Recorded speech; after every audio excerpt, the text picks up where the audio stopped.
আমি ডক্টর মুমতাহিনা ফাতিমা। আমি কাজ করছি জিডিএম প্রজেক্টের রিসার্চ ইনভেস্টিগেটর হিসেবে।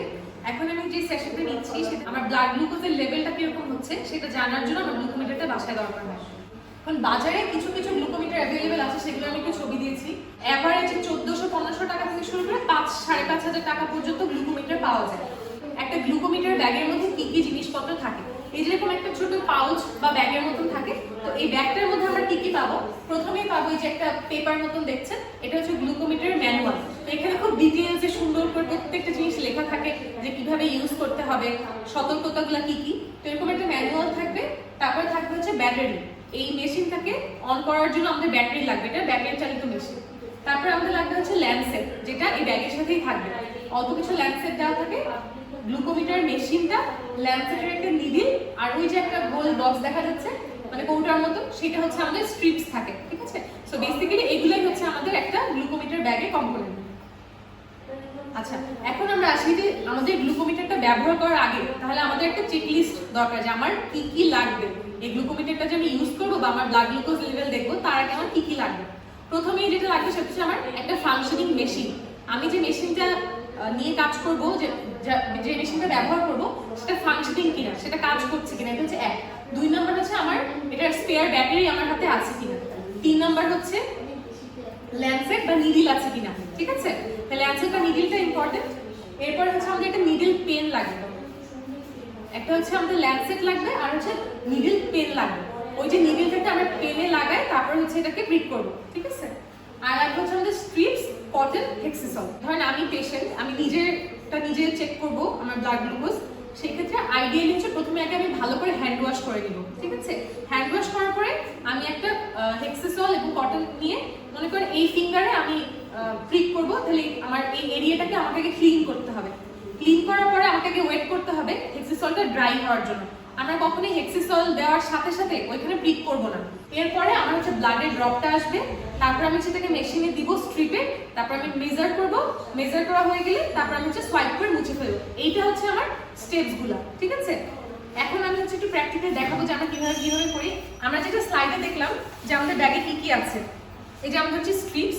তো স্ট্রিপের যে ব্যাপারটা, স্ট্রিপ আর ল্যান্ডসেট মোটামুটি সবগুলো গ্লুকোমিটারের সাথে স্যাম্পল কিছু কপি দেওয়া থাকে, ঠিক আছে? এটাতে যেমন 10টা আছে, কোনোটাতে 25টা দেওয়া থাকে। তো আমাদেরকে এটা জানতে হবে যে প্রত্যেকটা স্পেসিফিক গ্লুকোমিটারের সাথে কিন্তু স্ট্রিপগুলো আলাদা। একই মানে যেই মেশিন সেই মেশিনের স্ট্রিপ হতে হবে। এক মেশিনের স্ট্রিপ অন্য মেশিনে কাজ করবে না। আর এইটা হচ্ছে আমাদের নিডল পেন বা ল্যান্ডসেট পেন, ঠিক আছে? তো এই দুইটা জিনিস হচ্ছে আমার কনস্ট্যান্ট, এই দুইটা থাকবে, এই দুইটা চেঞ্জের কোনো বিষয় নেই। আমরা হচ্ছে টাইম টু টাইম যখন শেষ হয়ে যাবে স্ট্রিপস তখন আমরা নিয়ে নিব। আচ্ছা, তো আমরা প্রথমে কি করব? আমরা হচ্ছে দেখবো যে আমাদের মেশিনটা ফাংশনিং কিনা, ঠিক আছে? এখানে ফোকাস করব। আচ্ছা, তাহলে এইটা হচ্ছে আমাদের ল্যান্ডসেটটা, ঠিক আছে? ল্যান্ডসেটটা আমরা খুললাম, অথবা আমরা ল্যান্ডসেটটা আগে বন্ধও রাখতে পারি, পেনের দেওয়ার পরে আমরা খুলবো। এটা হচ্ছে পেন। পেনের এখানে যে 1, 2, 3, 4, 5 এরকম আছে। তো যে কোনো মেশিনের 1 থেকে শুরু করে 5 পর্যন্ত সংখ্যা যত বাড়বে তার মানে তত ডিপ এটা হচ্ছে প্রিক করবে, ঠিক আছে? এখন যদি কারোর হাতের চামড়া পাতলা হয় আপনি 2 বা 3 রাখবেন। ছেলেদের হাতের চামড়া সাধারণত মোটা হয়, সেই ক্ষেত্রে হচ্ছে আমরা 4 বা 5, 12, 20 থেকে সেদিকে দিব। ওইটা হিসাব করে আমরা 1, 2, 3 সেট করব। তো আমরা হচ্ছে অ্যাভারেজে 3 রাখলাম।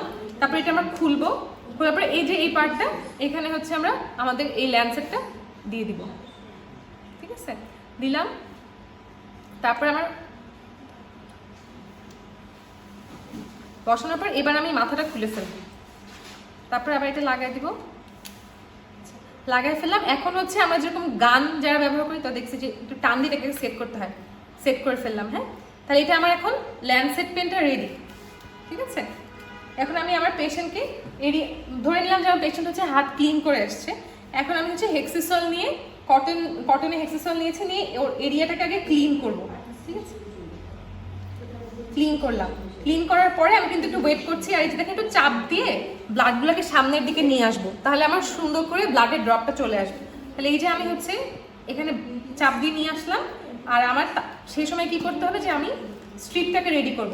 স্ট্রিপটা আমরা কখনোই অনেক আগে বের করে রাখবো না, কারণ এখানে হচ্ছে কিছু এনজাইম দেওয়া থাকে যেটা বাইরের বাতাসে কিন্তু নষ্ট হয়ে যাবে। সো আমরা চেষ্টা করবো যে মুহূর্তে আমি প্রিক করব জাস্ট তার আগের মুহূর্তে আমি এটাকে সেট করব। আর এই যে এখানে দেখেন যে এরকম তীর চিহ্ন দেওয়া থাকে, ঠিক আছে?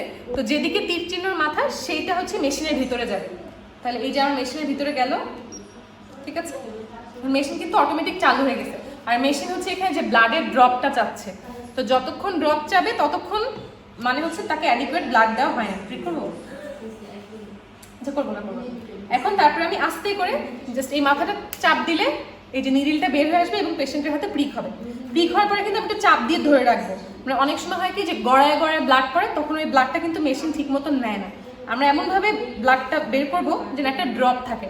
তো এখানে দেখেন যে এটা কিন্তু ব্লাডটাকে হচ্ছে ভিতরে ড্রপ ডাউন করবে। সো আমি হচ্ছে এইভাবে ধরলাম, তাহলে এই যে এই মাথাটা দিয়ে ব্লাড ড্রপ ডাউন করে গেল, তারপরে ও এখানে নিজে রিডিং দিবে, ঠিক আছে? তাহলে আমার এটা শেষ, রিডিং দিল। এরপর আমি পেশেন্টকে আবার ক্লিন করে দিলাম কটন দিয়ে, শেষ। এটা তারপর আমার দুইটা জিনিস ডিসপোজ করতে হবে। একটা হচ্ছে এই যে আমার স্ট্রিপটা, এটা আমি বের করে ফেললাম। দ্বিতীয় যেটা ইম্পর্টেন্ট সেটা হচ্ছে এটার মধ্যেকার ল্যান্সেটটা, ঠিক আছে? এই ল্যান্সেটটা বের করে আইডিয়ালি নিয়ম, আমি শার্প ইনস্ট্রুমেন্ট যখনই ডিসপোজ করব এটাকে এরকম বাঁকায় ফেলবো, বাঁকায় তারপরে এটাকে আমি ফেলে দিব, ঠিক আছে? এই যে আমি বাকি ফেললাম, ফেলে দিব। আরেকটা কথা মনে রাখতে হবে যে কখনোই আমরা একটা নিডিল দিয়ে একবারের বেশি দ্বিতীয়বার প্রিক করবো না, এবং একটা নিডিল কখনোই এক মানুষ ছাড়া অন্য মানুষে প্রিক করা যাবে না। ইভেন একই মানুষের ক্ষেত্রে আমরা সেকেন্ড টাইম কখনোই সেম নিডিল দিয়ে প্রিক করবো না, ঠিক আছে? আর আইডিয়ালি বলা হয় যে একটা মেশিন একটা পেশেন্টের জন্য ইউজ করা উচিত, সেটা তো অনেক সময় সম্ভব হয় না। ইভেন দেন আমরা সবসময় খেয়াল রাখবো নিডিলটা যেন আমরা খুব সেন্সিটিভলি ইউজ করি। তাহলে এই দুইটা জিনিস আমি খুব সুন্দর করে ডিসপোজ করে ফেলে দেবো, ঠিক আছে? তারপরে আমাদের যে ডায়েট চার্টটা দেওয়া আছে, সরি সুগার চার্টটা দেওয়া আছে, ওখানে আমি ডেট টাইম দিয়ে এভাবে করে কত আসলো সেটা লিখে রাখবো, ঠিক আছে? সবাইকে ধন্যবাদ।